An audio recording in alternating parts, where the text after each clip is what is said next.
I'm Heather, 32 years old, and 3 weeks ago, at my father's retirement party, he did something that made me decide to erase myself from this family, permanently.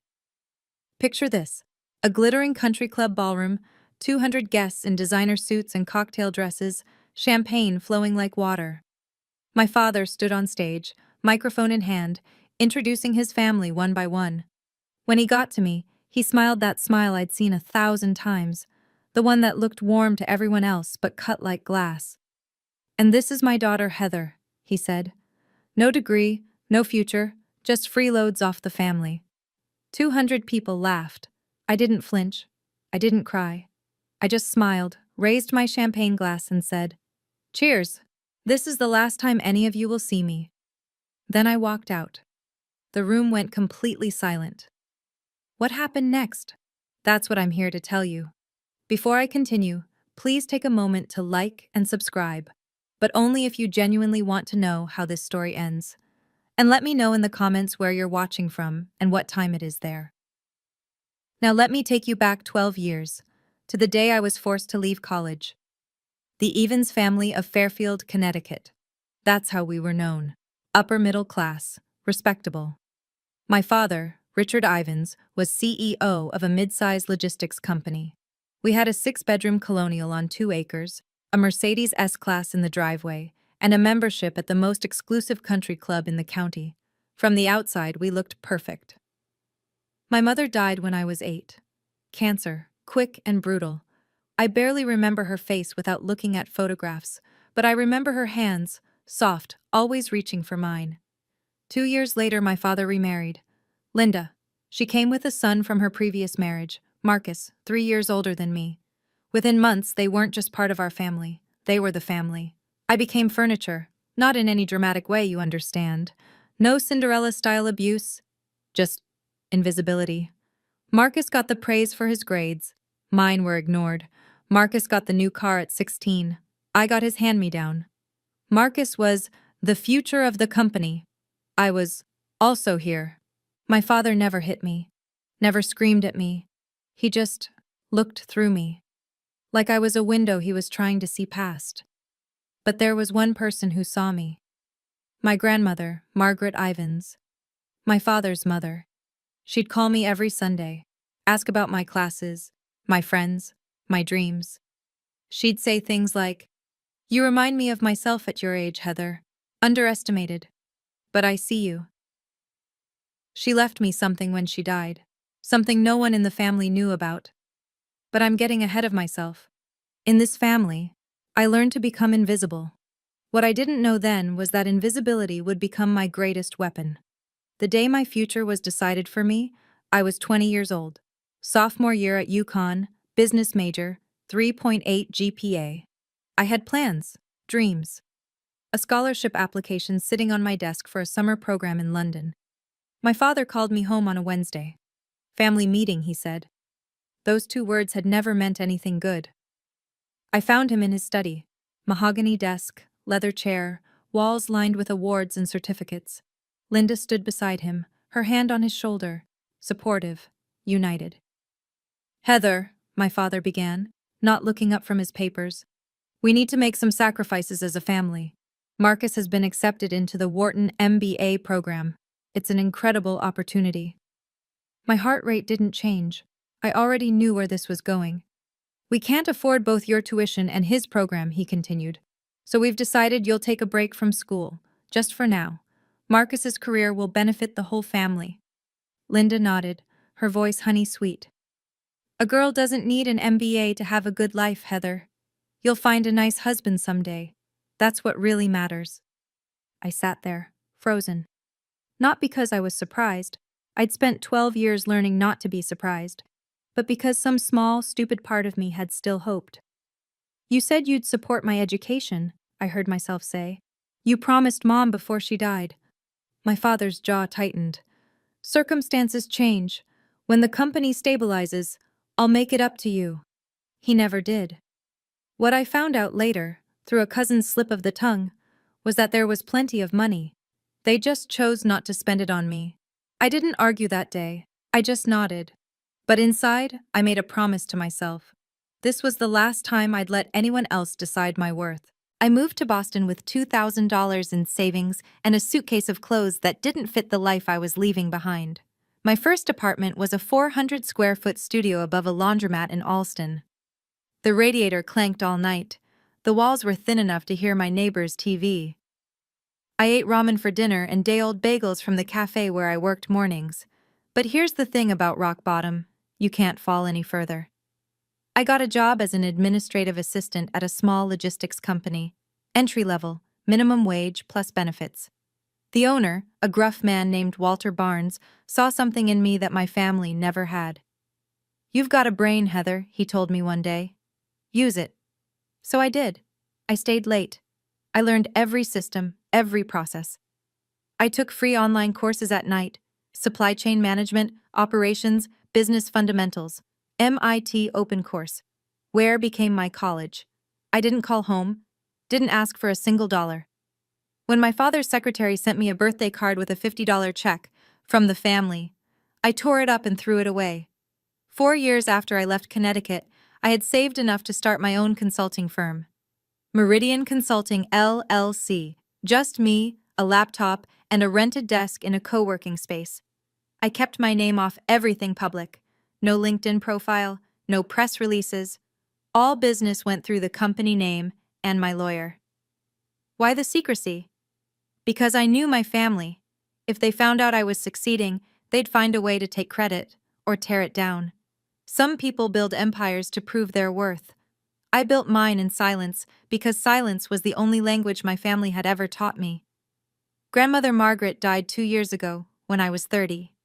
I flew to Connecticut for the funeral, sat in the back pew, watched my father deliver a eulogy about a remarkable woman who dedicated her life to family.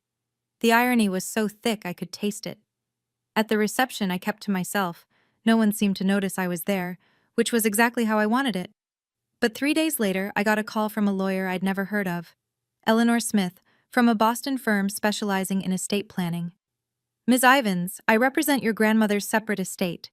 She established a trust fund in your name 8 years ago, with explicit instructions that no other family member be informed of its existence." I nearly dropped my phone. The trust contained $800,000. "She left a letter for you as well," Eleanor continued. "Would you like me to read it?" I said yes, though my voice didn't sound like my own. "My dearest Heather," Eleanor read, "I know what they did to you. I know about the tuition, the promises, all of it. I argued with your father until I had no words left. He wouldn't listen. He never does. This money is yours. No strings, no conditions. Use it to build the life you deserve, the life they tried to take from you. Remember what I always told you. Don't let anyone say you're not worthy. When they finally see your worth, it will be too late for them. I believe in you. I always have. All my love, Grandma Margaret." I used part of that money to expand Meridian Consulting. The rest I kept as insurance, for a day I hoped would never come, but always knew might. That day came 3 weeks ago. Let me tell you about Meridian Consulting today. 15 employees, $4 million in annual revenue, offices in Back Bay, Boston, the kind of address that makes people take you seriously before you even open your mouth. I wear Cartier now, not because I need to impress anyone, but because I earned every piece myself. We specialize in logistics optimization, helping companies streamline their supply chains, reduce costs, improve efficiency. It's not glamorous work, but it's profitable, and I'm good at it. Here's the part that would make you laugh if it weren't so painfully ironic. One of our biggest clients is Ivan's Logistics, my father's company. They signed a 5-year service contract with us 3 years ago. We handle their route optimization, warehouse management consulting, and carrier negotiations. The contract is worth about 40% of their annual revenue in operational savings. My father has no idea. All communications go through my team. All contracts are signed by my CFO, Daniel Reeves. The few times Richard Ivins has praised Meridian Consulting at industry events, he's been praising his own daughter's work. The daughter he told everyone was worthless. 3 weeks ago, I received a formal invitation to his retirement party. Gold embossed lettering. "Richard Ivins requests the pleasure of your company." I almost threw it away. Almost. But then I thought about Grandma Margaret. about 12 years of silence, about every promise broken and every door closed in my face. I RSVP'd yes, not because I wanted reconciliation, not because I hoped things had changed. I went because I knew, with absolute certainty, that my father would do something unforgivable. And when he did, I wanted to be there to say goodbye on my own terms. I just didn't know how right I would be. The Fairfield Country Club hasn't changed in 30 years. Same Swarovski chandeliers, same pretentious valet service, same crowd of old money and new ambition pretending they belong together. I wore a black Valentino dress, simple, elegant, expensive. My grandmother's pearl earrings, Cartier watch, Hermes Birkin bag. Everything I owned, I'd bought myself. That mattered to me more than the labels. Linda intercepted me at the entrance. She'd aged, but her smile hadn't. Still that perfect mask of warmth that hid something colder underneath. Her dress was Chanel, her diamonds were large, and her eyes did a quick inventory of my outfit before she spoke. "Heather, you came." Her tone suggested this was a pleasant surprise and a minor inconvenience. "Your father wasn't sure you'd have something appropriate to wear." I smiled. How thoughtful of him to worry. Inside, 200 guests mingled beneath crystal light. The who's who of Connecticut business, bankers, lawyers, executives, politicians. I recognized some faces from my father's old dinner parties. None of them recognized me. Marcus swept past with a model thin blonde on his arm, not even glancing my direction. He was telling someone about his vision for the company's future. Classic Marcus. All confidence, no substance. I found my seat assignment. Table 14. The far corner near the service entrance with friends of the family I'd never met. Not the family table, not even close.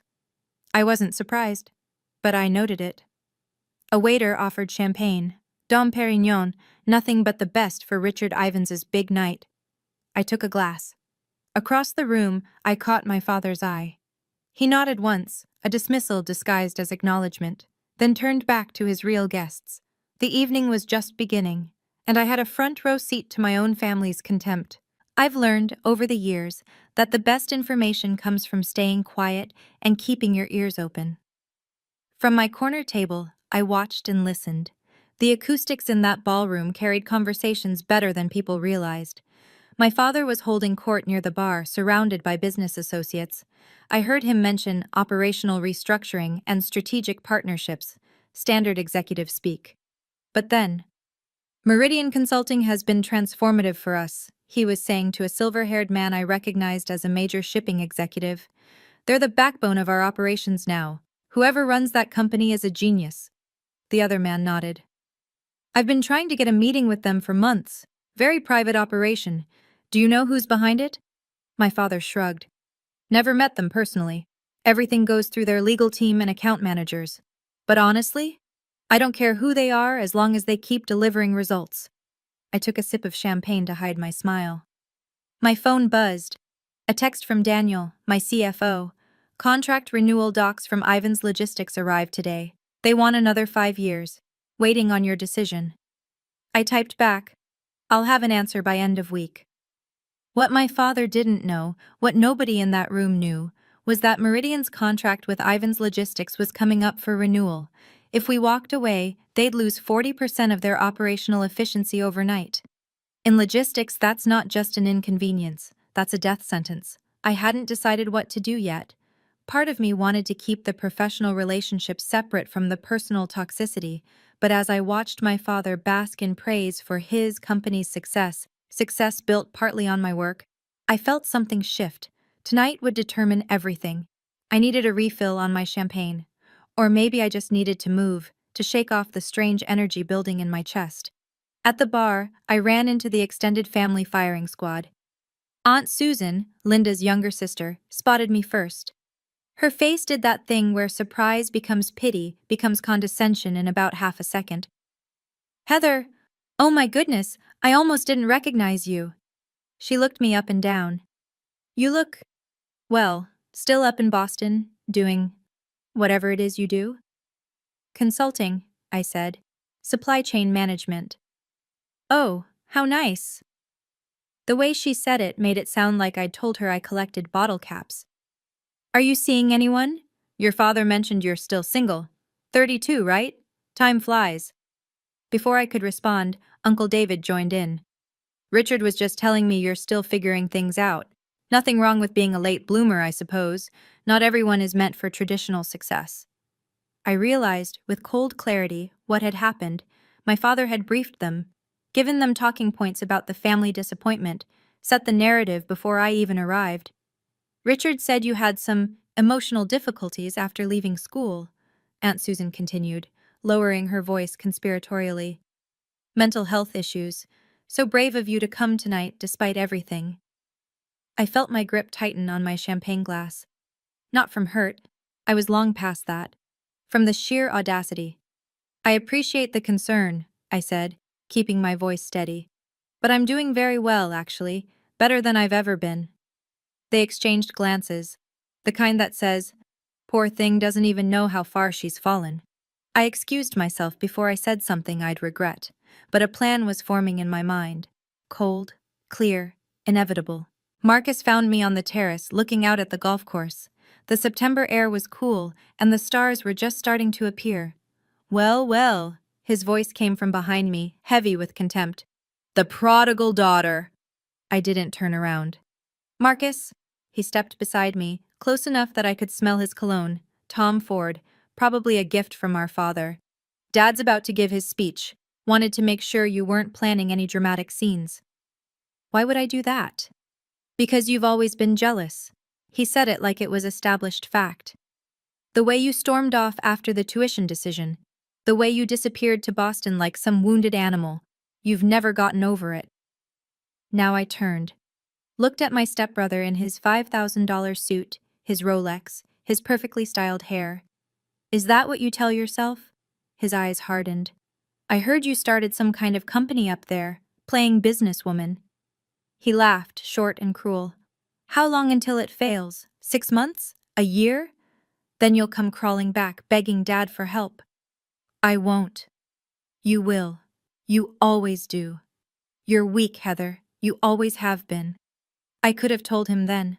About Meridian, about the contract, about how his precious company's success was built on the work of the sister he dismissed. But I didn't. Because some revelations need the right stage. You know what, Marcus? You can believe whatever makes you feel better. I started to walk past him. But I promise you this. After tonight, you're going to wish you'd treated me differently. His laugh followed me inside. Dismissive, arrogant. He had no idea what was coming. None of them did. The ballroom lights dimmed.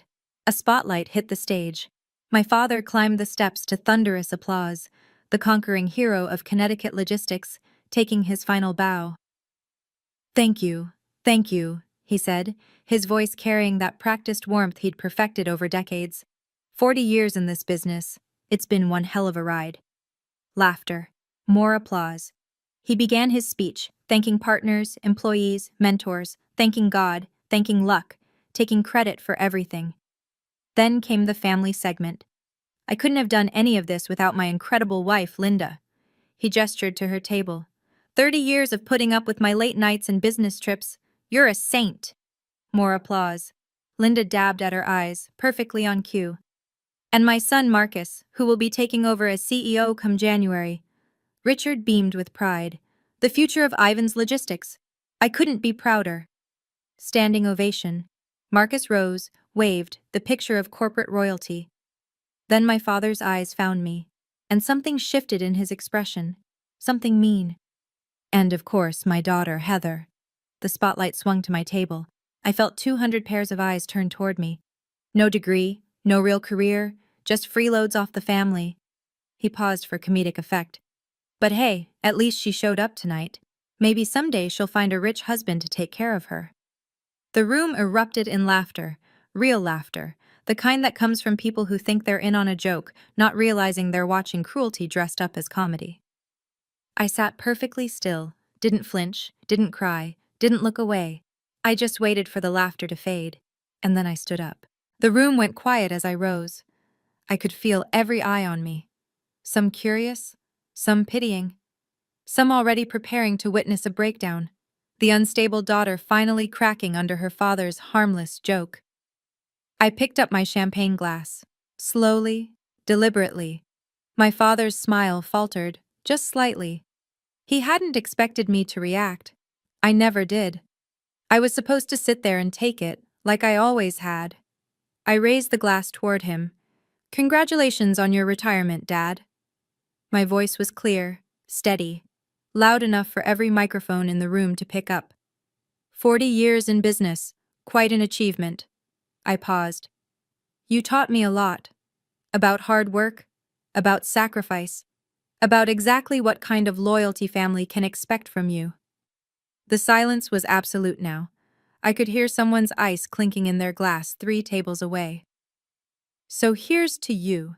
I lifted my champagne higher. "Cheers. This is the last time any of you will see me." I set the glass down without drinking. Then I picked up my Birkin bag, turned, and walked toward the exit. My Louboutin heels clicked against the hardwood floor, the only sound in that cavernous room. I didn't run, didn't hurry, just walked, spine straight, head high. Behind me, silence. Complete, total, devastating silence. Someone gasped. Someone else whispered something I couldn't hear. But mostly there was just the echo of my footsteps and 200 people trying to process what they'd just witnessed. The daughter who was supposed to be broken had just walked out on her own terms. I pushed through the double doors and stepped into the night. And for the first time in 12 years, I could breathe. I was almost to my car, a Tesla Model S, black, custom plate reading MRDIAN1, when I heard footsteps behind me. Heather, stop right there!" Linda's voice, shrill and furious. I kept walking. "What do you think you're doing?" She grabbed my arm, spinning me around. Her face was red beneath the country club lights, her careful composure cracked. "Do you have any idea what you just did? You humiliated your father in front of everyone." I looked at her hand on my arm until she removed it. "I humiliated him?" I asked quietly. "I think you have that backwards." My father appeared behind her, his face a thundercloud. 200 guests were probably watching from the windows. He was aware of that. I could see him calculating. "Get back inside," he said, his voice low and dangerous. "Apologize. Now." "No." The word hung in the air between us. "This isn't a negotiation, Heather. I'm your father. I'm telling you." "You're telling me what?" I cut him off, something I'd never done in my life. That I should go back in there and let you keep using me as your punchline? That I should smile while you tell 200 people I'm worthless? It was a joke. It was the truth of how you see me. And I'm done pretending otherwise. I opened my car door. My father stepped forward. "If you leave now, you're done. Do you understand me? No more family, no more support, nothing." I almost laughed. "Dad, you cut me off 12 years ago. You just didn't have the courage to say it out loud." I slid into the driver's seat. "Tonight, I'm saying it for both of us." I started the engine. "Goodbye," and I drove away. I pulled into a rest stop about 20 minutes outside Fairfield and sat in my car, engine idling, hands still on the wheel. For a long moment, I just breathed. Okay, let me step out of the story for a second and talk to you directly. I know some of you watching this have been through something similar. Maybe not a retirement party, maybe not 200 witnesses, but that feeling of being the family disappointment, the one they talk about in whispers, the one whose success they refuse to see. I know you understand. If you've ever sat at a family gathering while someone made you the punchline, if you've ever smiled through pain because making a scene would only prove them right, if you've ever loved people who made you feel invisible, this story is for you. So here's what I'm asking. If any of this is resonating with you, drop a comment, tell me your story, or just let me know you're here. Because honestly, knowing I'm not alone in this, that means more than you can imagine. And if you want to know what happened next, and trust me, the next part is where everything changes, make sure you're subscribed, hit that bell, because what my father discovered in the weeks after that party, well, let's just say he learned exactly how wrong he was about me. Now, back to the story. The morning after the party, I woke up in my Boston apartment feeling lighter than I had in years, but I knew it wasn't over. Families like mine don't let go that easily. They would try to control the narrative, spin the story, Make me the villain. What they didn't know was that I had something they couldn't spin their way out of. Let me tell you about the week that followed. It started with text messages. Not from my father. He was too proud for that. But from cousins, aunts, family friends. People I hadn't spoken to in years, suddenly very concerned about my mental state. Heather, I heard about the party. Your dad says you're struggling. Do you need help? Susan told me you had some kind of breakdown. We're all worried about you, sweetie. Your father loves you. He just wants what's best. Maybe you should apologize and come home. The narrative was already being written. Poor Heather, unstable, jealous, had some kind of episode at the party. Richard Ivins, patient, loving father, doing his best with a troubled daughter. I didn't respond to any of them. Then came the more interesting call. My phone rang on Tuesday afternoon, a Connecticut number I didn't recognize. I answered anyway. Miss Ivins, this is James Crawford. I'm a partner at Ivins Logistics. The voice was polished, professional. I'm calling on behalf of Richard. He'd like to discuss mending fences. Really? Between you and me, there's been some concerning chatter about your connection to certain business partners. Rumors, probably nothing. But Richard thought it would be good to clear the air. I went cold. Rumors, business partners. They were fishing. What kind of rumors? I asked, keeping my voice neutral. Oh, something about our consulting partners at Meridian. Someone thought they'd seen you at their offices once. I'm sure it's a misunderstanding. My mind raced. How? Who had seen me? When? I'm not sure what you're referring to, I said. But please tell my father I have nothing to discuss with him. I hung up. They were getting close. Closer than I'd realized. It was time to stop waiting and start acting. While I was fielding concerned texts in Boston, my father was facing a different kind of crisis in Connecticut. I learned later, much later, what happened in that boardroom. Richard Ivins had walked into what should have been a routine quarterly meeting. Instead, his CFO looked like he'd seen a ghost. We have a problem with Meridian Consulting, the CFO said, sliding a folder across the mahogany table. Their contract is up for renewal in 6 months. They haven't responded to our extension offer. Richard frowned. So, send another offer. Increase the terms if you have to. We've tried, 3 times. Their legal team just says under review. Then call their executives directly. We've tried that too. The CFO shifted uncomfortably. Sir, Meridian Consulting is extremely private. No one meets with their leadership. Everything goes through intermediaries. Richard's frown deepened. We've been working with them for 3 years. Someone must have met with them. No, sir. It's all been virtual meetings, legal representatives, account managers. No one at this company has ever met the actual ownership. A long silence. If they walk away from us, the CFO continued, we lose 40% of our operational efficiency overnight. It would take at least 18 months to find a replacement, and that's optimistic.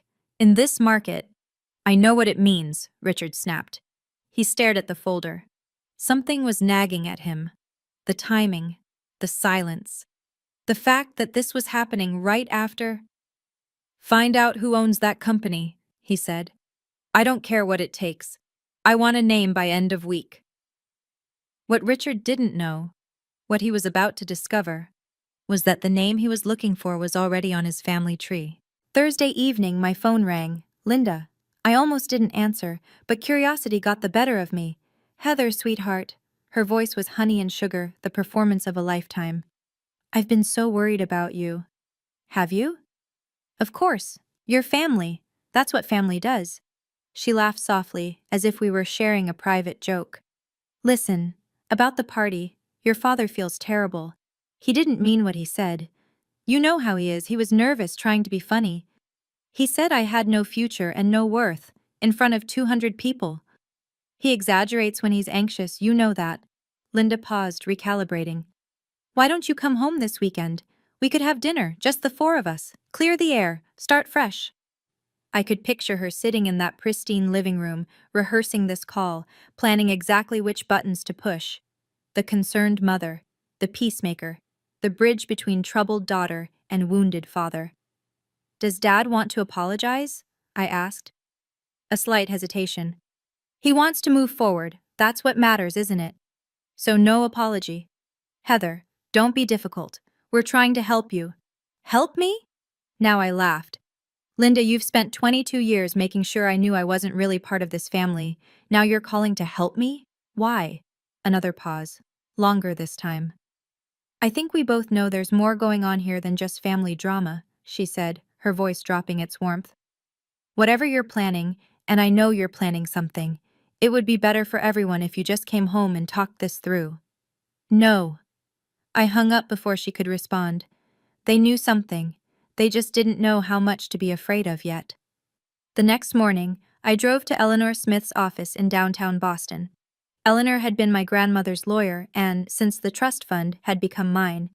Her office was sleek and efficient, glass and steel, Boston skyline views, the kind of place where serious business happened.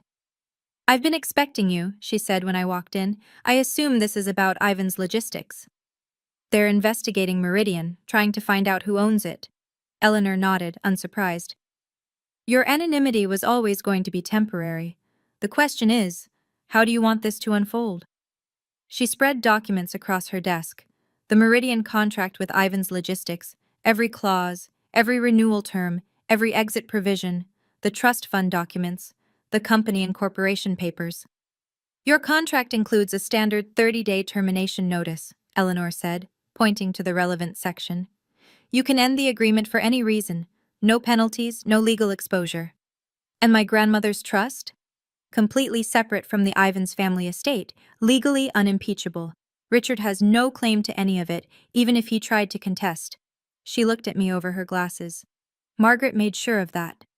I stared at the papers. Everything was in order, everything was legal, every T crossed, every I dotted. What did my grandmother say about all this when she set up the trust? Eleanor smiled sadly.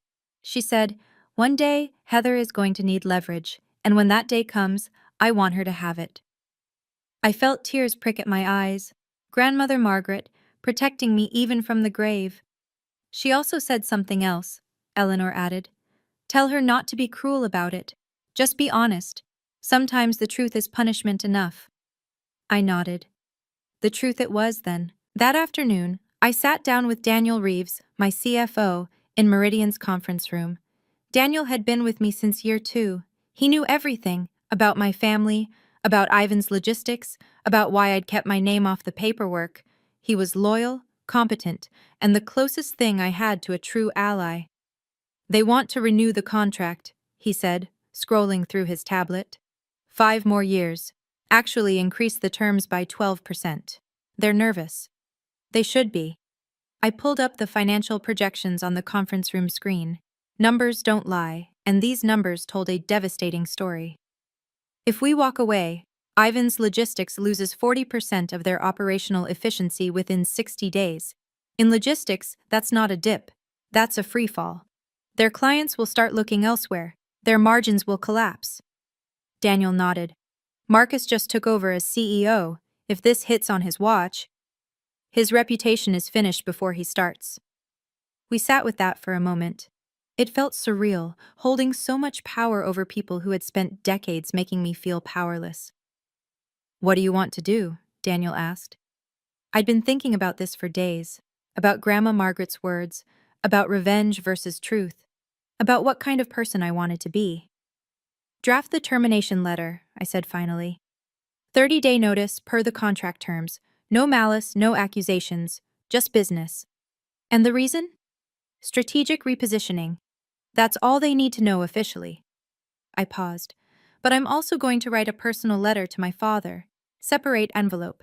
He deserves to know exactly who he's been depending on, and exactly why that's ending. Daniel nodded. When do you want to send it? Monday. First thing. No more waiting. No more hiding.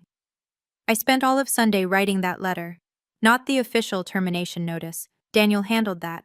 The professional language, the legal provisions, the clinical restructuring of client portfolio explanation that would go in the file. I wrote the personal letter. The truth. I went through 7 drafts. The first was too angry. Pages of accusations, every hurt catalogued and condemned. The second was too cold. The third was too desperate. The final version was simple, clean, factual. Dear Dad, you said I had no future. You told 200 people I was worthless. I want you to know something. The company you called the backbone of Ivins Logistics, Meridian Consulting, is mine. I built it. I own it. For 3 years, the daughter you dismissed has been a cornerstone of your business. I'm ending our contract, not as revenge, as a boundary. Grandma Margaret left me a trust fund you never knew about. She saw what you couldn't, that I was worth investing in. Everything I have, I built myself. With her faith and without your support. I don't need you to apologize. I don't need you to understand. I just need you to know that I am not what you said I was. I never was. Don't contact me again. Heather Margaret Evans. I included my middle name deliberately, the name I'd added 3 years ago in honor of the only person in my family who'd believed in me. I also included a photocopy of the Meridian Incorporation papers. My name as sole owner clearly visible. I read the letter 3 times, checked for typos, checked for excessive emotion, found none, just the truth. Sometimes I thought, that's the most devastating weapon of all. Monday, 9 a.m. Courier confirmation. The package had arrived at Ivan's Logistics headquarters. Someone named Patricia Chen had signed for it. Richard's executive assistant. I remembered her from childhood. I sat in my office, watching my phone, waiting. 10:15 a.m. Missed call from Richard Ivans. 10:17 a.m. Missed call from Richard Ivans. 10:23 a.m. Missed call from Marcus Ivans. 10:31 a.m. Missed call from Linda Ivans. 10:45 a.m. Missed call from Richard Ivans. 11:02 a.m. Text message from Richard. Call me now. 11:15 a.m. Text message from Marcus. What the hell is this? Call us. 11:34 a.m. Text message from Linda. Heather, this is not funny. Pick up your phone. By noon, I had 12 missed calls, 8 text messages, and 2 voicemails I didn't bother listening to. I didn't respond to any of them. I had waited 12 years for this moment. They could wait a few more hours. At 2 p.m., my assistant knocked on my door. Ms. Ivans, there's a family who says they need to see you immediately. They're in the lobby. So, they'd driven to Boston, 5 hours of traffic and panic just to confront me in person. I took a deep breath, checked my reflection in the window, straightened my blazer. Send them to conference room B, I said. I'll be there in 5 minutes. This was it. The conversation I'd imagined 1,000 times. The confrontation I'd prepared for without knowing when it would come. I thought of Grandma Margaret, of her letter, of her faith in me. Don't be cruel, she'd said. Just be honest. I stood up, smoothed my skirt, and walked toward the conference room. Time to be honest. Conference room B had glass walls. I'd chosen it deliberately. My 15 employees could see inside, though they couldn't hear. Witnesses, not to humiliate anyone, but to ensure the meeting stayed civil. Richard, Linda, and Marcus stood clustered near the window, looking out at the Boston skyline they'd never expected to see from this perspective. From my domain. My territory. My father turned when I entered. His face was gray, older than I'd ever seen him look. Heather. His voice cracked on my name. What is this? Hello, Dad. Linda. Marcus. I took a seat at the head of the conference table, calm, professional. I assume you received my letter. Your letter? Marcus stepped forward, jabbing his finger toward me. You can't just… This isn't… Sit down, Marcus. My voice was quiet but firm. I won't discuss anything with you yelling across the room. He looked at my father, uncertain. Richard nodded sharply. They sat. For a long moment, no one spoke. Finally, Richard leaned forward. This is all some kind of misunderstanding. What part? Meridian Consulting. You can't possibly, a company like that, you didn't… I did. I slid a folder across the table. Company registration, tax filings, client list. 3 years ago, your company signed a contract with mine. You praised my work at industry events. You called us transformative. You just didn't know you were praising me. Linda's face had gone pale. But you don't have a degree. You were just a… A what, Linda? A disappointment? A failure? I shook my head. I was a 20-year-old who was told to sacrifice her future. I built something anyway. Silence. My father stared at the documents like they might burst into flames if he looked hard enough. Okay. Richard's voice was strained, the mask of corporate composure cracking. I apologize. I apologize about the party. Is that what you want to hear? I'm sorry. Now, can we talk about the contract? You're sorry because you need something from me. That's not an apology. For God's sake, Heather. Marcus slammed his palm on the table. Do you know what happens if you pull this contract? 20% of our workforce, gone, because of your petty revenge. It's not revenge, it's a business decision. Bullshit. He was standing now, veins in his neck visible. You've been planning this for years, waiting to destroy us. This is sick. I planned nothing. I kept my voice level. I built a company. Your company chose to become dependent on mine. That's not my fault. You could have told us, Linda interjected, her voice high and strained. You could have said something. When? When you told me I didn't need education because I'd find a husband? When you spread rumors that I had mental health problems? When? She had no answer. I turned to my father. You want to know the worst part, Dad? I would have kept the contract going. I wasn't planning any of this. But then you stood in front of 200 people and told them I was worthless, that I had no future. I paused. You chose this, not me. Richard's jaw worked. For a moment, just a moment, I thought I saw something like recognition in his eyes, like he finally understood what he'd done. Then it was gone. What do you want? He asked flatly. Nothing you can give me. There must be something. You're not listening. I don't want anything from you. I never did. I just want you to know the truth. Fine. Richard's voice went cold. The vulnerability was gone, replaced by the steel I'd known my whole life. If that's how you want to play this, you walk away from this family, you're done. No inheritance, nothing. I almost laughed. Dad, you cut me off at 20 years old. What inheritance? I could make things very difficult for you. I have connections, lawyers. On what grounds? I leaned forward. Every document is legal. Every contract was signed in good faith. There's nothing here you can sue me for, and we both know it. He glared at me. Don't be so sure. Actually, I am sure. Because my lawyer, who was also Grandma Margaret's lawyer, has already reviewed every possible angle. I let that sink in. You remember Eleanor Smith? Margaret used her specifically because she knew you'd try something like this someday. Linda gasped. Margaret knew? About all of this? She left me a trust fund. $800,000, specifically structured so you couldn't touch it. I pulled out a photocopy of the trust document. She knew exactly what kind of family she raised. That's why she protected me from it. Richard's face went from red to white. She had no right. She had every right. It was her money. I stood. This meeting is over. Heather, we're done. I've said everything I came to say. I walked toward the door, then paused. One more thing. If you contact me again, calls, texts, showing up at my office, I will release every email, every document, every record of how this family has treated me. All of it is legal, all of it is backed up, and all of it would make a very interesting story for the business press. I opened the door. The receptionist will show you out. I stood in the doorway, watching them gather themselves. 3 people who had spent my entire life making me feel small, now looking very small themselves.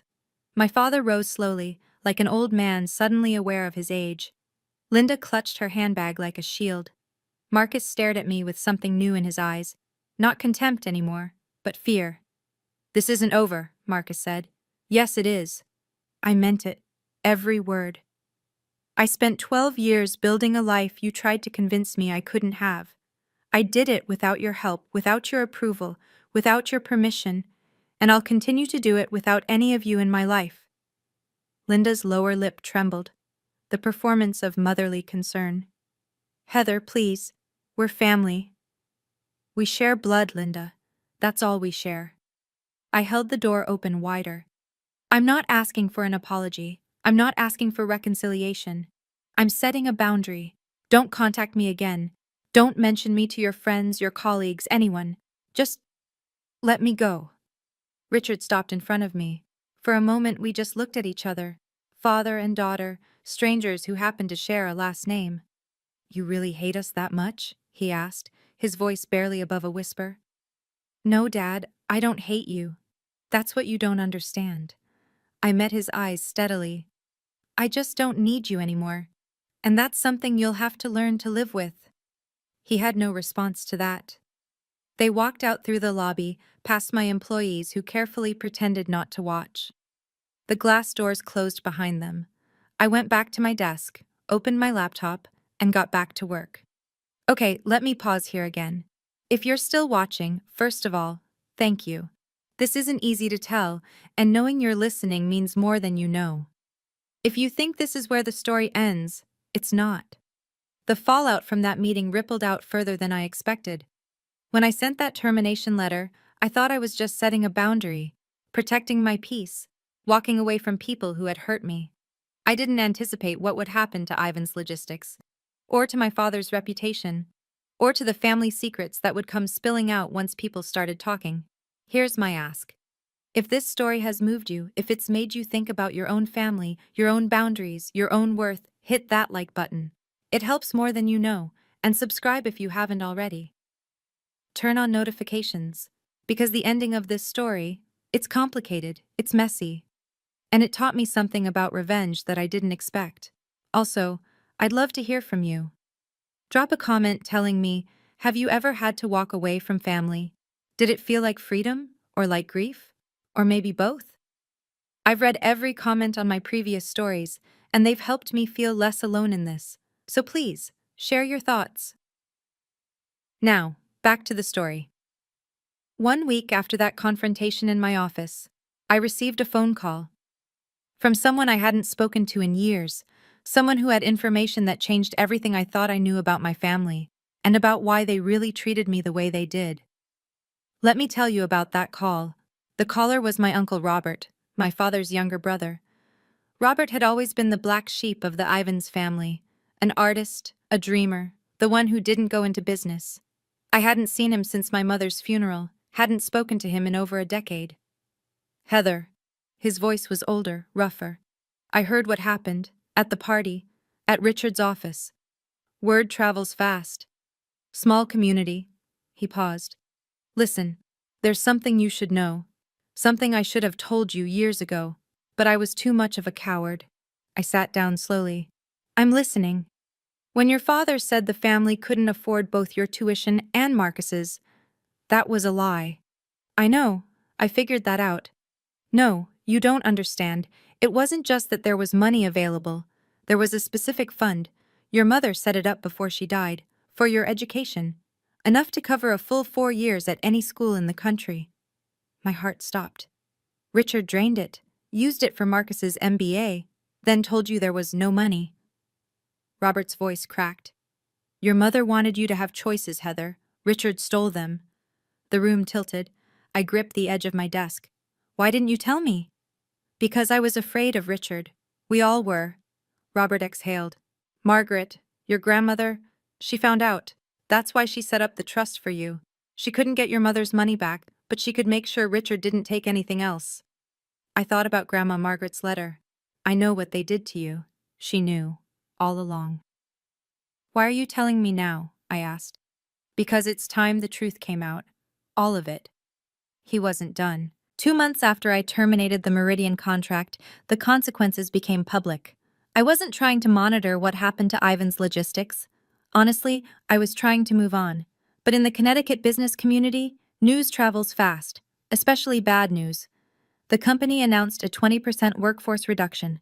70 employees laid off, right before the holidays. The press release blamed market conditions and strategic restructuring, but everyone knew the real story. Their biggest consulting partner had walked away, and they couldn't recover. Marcus, barely 3 months into his role as CEO, was already being questioned by the board. His vision for the future was crumbling under the weight of his father's bridge burning. Richard came out of retirement to help manage the crisis. The triumphant exit he'd planned, the legacy he'd built, was unraveling. But the real damage was to their reputation. Word spread. Not from me, I kept my mouth shut. But 200 people had watched my father humiliate his daughter at that party, and when those same people heard that the daughter was actually his company's most important business partner, the whispers started. Did you hear about Richard Ivins? Mocked his own daughter, turns out she was keeping his company afloat. Always thought there was something off about that family. In Connecticut business circles, reputation is everything. And Richard's was crumbling. A former colleague told me that at a recent industry dinner, Richard sat alone. No one wanted to be associated with the man who'd publicly disowned the daughter who'd secretly been his backbone. I didn't feel triumphant hearing this. I didn't feel satisfied. I just felt tired. Grandma Margaret had been right. Sometimes the truth is punishment enough. I didn't have to do anything else. The truth did it all by itself. 6 months later, I sat in a therapist's office in Beacon Hill. Not because I was falling apart, because I was finally ready to put myself back together.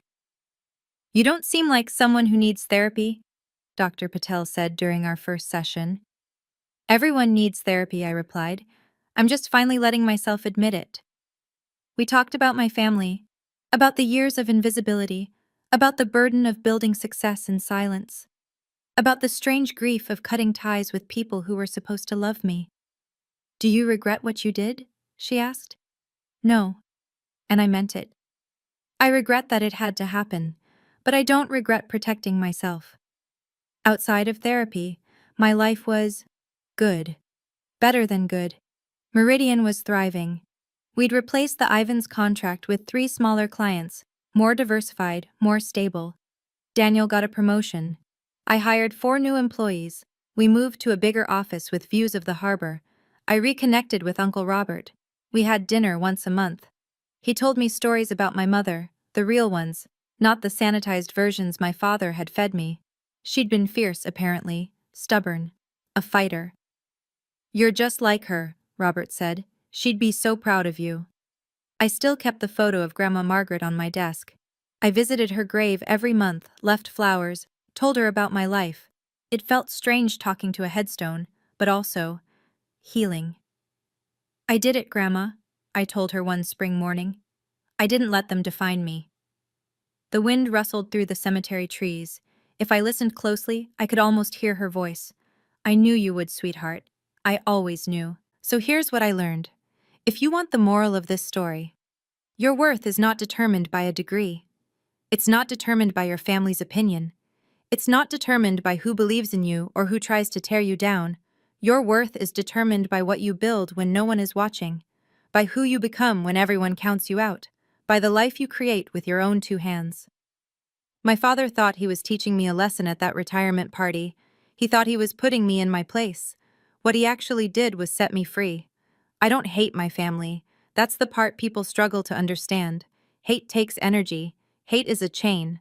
I'd rather spend that energy on people who deserve it, on work I believe in, on relationships that nourish me, on a life that's truly mine. Boundaries aren't about revenge. They're about protection. They're about saying, this is where my life begins and your damage ends.